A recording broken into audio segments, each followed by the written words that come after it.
Do you put much validity into the reports now that apparently Kate and William just do not care anymore about Harry and Meghan? They're not really planning on responding to things, dealing with things, keeping an eye on what's happening here?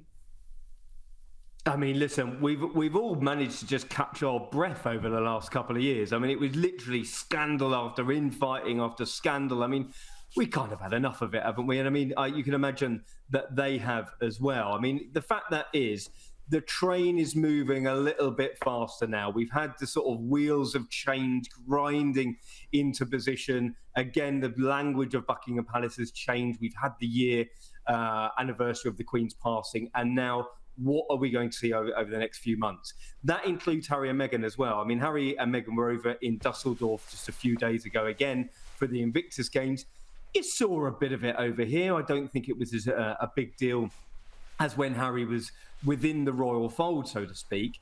Listen, I'm sure of a fashion that they wish him well. I think they wish that Harry and Meghan would go away, take stock of what has happened over the last few years and try and make their lives work for themselves, because it isn't going to be trashing the royal family. It isn't going to be coming out with another book or another Netflix series and just using their position to just absolutely lay on the royal family like they have been over the last couple of years. Where has it got them? It certainly hasn't got them, curried favour with the Netflix executives or the Spotify chiefs, because deals are falling off all over the place. Where are their friends in California? Where are their friends over in the UK? And I think that there's going to be bigger fish to fry, aren't there? You talk about William and Kate stepping up to the plate. Well, that is exactly what is going to have to happen.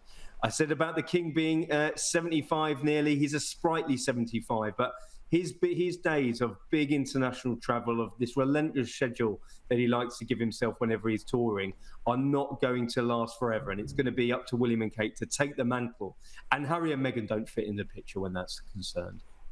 Yeah, I also get a bit of a sense that they need to rip the Band-Aid off in terms of giving interviews. I mean, clearly these are, charming, smart people, but there is this eternal fear that if they sat down with someone like yourself, well, obviously you're going to ask about the brother you don't talk to anymore. If you sit down in front of a television camera, again, the same thing's going to happen. The only way to sort of snuff out that fire is to not talk about it all day, every day, but be available to it so eventually the question becomes boring. Do you think that's part of this as well here? Where I get it, the Prince of Wales is sort of the one step away, on his way to becoming the monarch, but the reality is it's all well and good to have sort of the speeches, but there's not really interaction there.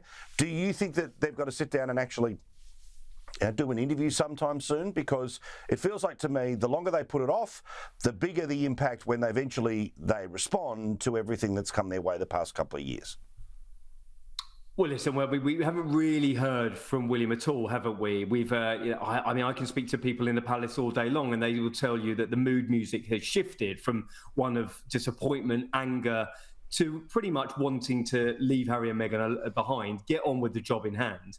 Again, that might be moving more slowly than he would have wished or Kate would have wished. I think we're going to see some more activity, certainly in the next few months. But in terms of Harry and Meghan, we're not going to hear from them from the horse's mouth. I think we've seen them had a lot to deal with.